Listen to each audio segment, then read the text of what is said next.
అయితే దేవుడు ఈరోజు ఏమంటున్నాడంటే, ఆశ కలిగిన వాళ్ళు నాకు కావాలి, దేనికైనా తెగించే వాళ్ళు నాకు కావాలి. ఈరోజు నువ్వు అనుకుంటుండొచ్చు, నా బలము చాలా తక్కువే. నీ దేవుని బలము చాలా గొప్పది. నీ దేవుడు చాలా పెద్దవాడు, నువ్వు చిన్నదే, కానీ దేవుడు చాలా పెద్ద. దేవుని జ్ఞానం ముందు మన జ్ఞానం ఎంత చెప్పండి?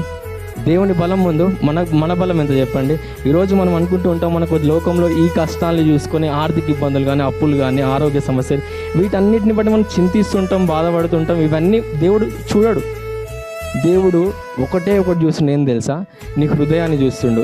వీటన్నిటిని పక్కన పెట్టేసి, ఈమె నన్ను ఆరాధిస్తలేదా, వీటన్నిటిని పక్కన పెట్టేసి నా దగ్గరికి వస్తలేదా, లేకపోతే వీటి కోసమే నా దగ్గరికి వస్తుందా?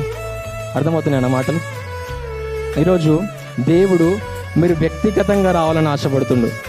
మీకున్న సమస్యల్ని బట్టి కాదు, మీకున్న పోరాటాలని బట్టి కాదు, మీరు వ్యక్తిగతంగా దేవుని దగ్గరికి రావాలి. ఎంతమంది ఈ లోకంలో, ఎంతమంది భూమిపైన అందరు, ఈ ఊర్లో ఉన్న అందరూ కూడా దేవునికి వ్యతిరేకంగా నిలబడ్డా కూడా నువ్వు ఒక్కడివి నిలబడాలి. అటువంటి విశ్వాసం నీలో నుంచి దేవుడు కోరుకుంటున్నాడు. ఎంతమంది నీకు వ్యతిరేకంగా మాట్లాడుతున్నా కూడా, నేను చంపేస్తామని బెదిరిస్తున్నా కూడా నువ్వు ఒక్కడివి నిలబడాలంతే. దేవుని కొరకు అంత సమర్పణ, అంత త్యాగం మనలో ఉన్నప్పుడే మనం విశ్వాసంలో బలపరచబడతాం. దేవుని కొరకు నువ్వు విశ్వాసంలో బలపరచబడకపోతే నువ్వు ఏ రీతిగా దేవుని కొరకు నువ్వు వాడబడతావు చెప్పు? మీ జీవితం ద్వారా దేవునికి ఎప్పుడు మహిమ రావాలి.